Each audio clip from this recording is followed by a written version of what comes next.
split between the CIA and the FBI, where senior officials believe that Russia's cyber attacks were aimed at disrupting the political system, but not at getting Trump elected. As an investigation into Russia's meddling in the U.S. election continues, Jack Barsky is now talking about his secret life in America as a KGB spy. He held a job at some of the top corporations in the U.S. and lived a seemingly normal life, all while spying for the Soviet Union. He documents it all in his book, Deep Undercover: My Secret Life and Tangled Allegiances as a KGB Spy in America, and he joins us on Skype this morning. Jack, great to talk to you. Thank you for joining us this morning. Good morning. I want to talk to you about Russia and American politics in just a moment, but first, let me ask you, what was your mission and what kind of damage were you able to inflict? Well, the mission was to get buried deeply in the United States fabric and fundamentally become, an illegal who could do lots of damage. To the extent to which I was able to do damage is very difficult to determine, simply because the KGB would never tell me as to what information that I provided them was usable or was used. To the extent I know, I never handled the real state secrets. So I think the damage that I did cause was probably limited.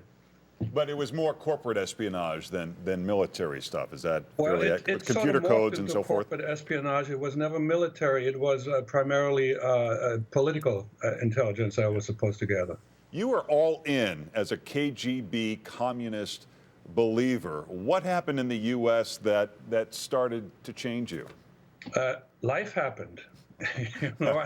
I got married and I had a little girl, and by the time the Soviets called me back, she was 18 months old, and this was the first time in my entire life that I experienced what we call unconditional love, and that trumps everything else. And that was the primary reason why I stayed back in the U.S. I never looked back, and I never regretted one moment that I made that decision. Even during the Cold War, America had, I think, superior military, but they always had respect for the KGB. They thought the KGB was really good at what they did. What made them good? What made you good?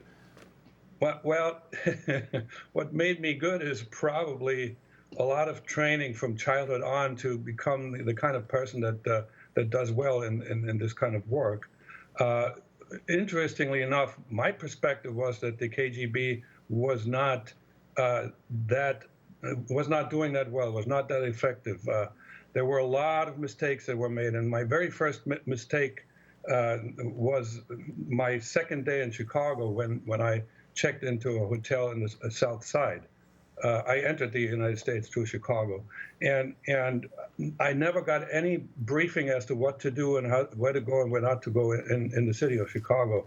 There were many, many other such mistakes that easily could have tripped me up very early, and they're all laid out in the book. And sometimes it's almost like the Keystone Cops rather than the mighty KGB. Well, but at one point the KGB shows up and they want to take you back, and they say, if you don't come back, we're going to kill you. And you had an unbelievable plan to get out of that. What was it?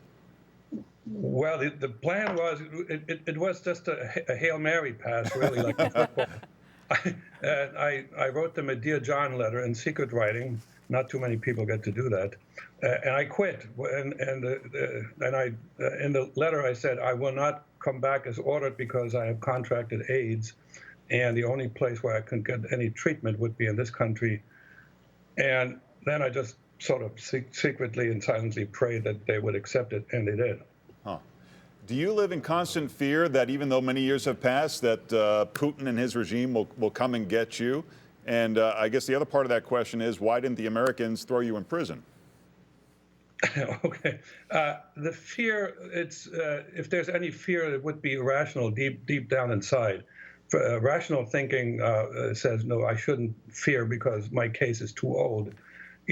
Actually, I had a little more fear when I made the cover of the National Enquirer last week. That caused me a moment of hesitation.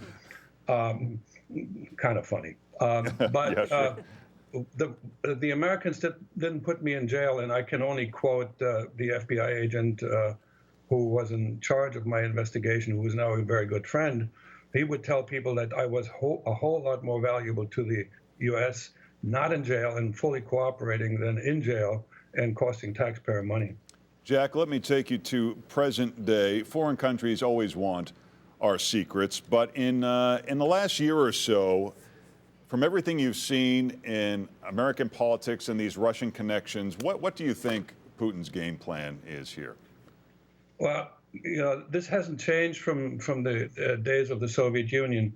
The Soviets and the Russians have always tried to meddle into other countries' affairs by whichever means possible. In the old days, they were really, really good at what we nowadays call fake news, but this was, planting disinformation. One of the most famous pieces of disinformation was the notion that J. Edgar Hoover was a secret cross-dresser. That is proven. That was planted by the KGB. Wow. And I don't think they have changed in that respect. On the other hand, I do not believe in the notion that there was, this grand conspiracy between the Trump organization and the Russians to jointly meddle in the American election. What happened just overnight, the Trump administration bombing Syria is probably another indication that, they're not that friendly. There are two big egos that probably have a hard time fitting into the same room. Well, Jack, we are just touching the tip of your story. It is amazing, and you can check out the book called Deep Undercover: My Secret Life and Tangled Allegiances as a KGB Spy in America. It's available in bookstores and online. Jack, great to speak with you. So good to meet you, and thank you very much for joining us. Thanks for having me. Thank you very much. Hey, Paul.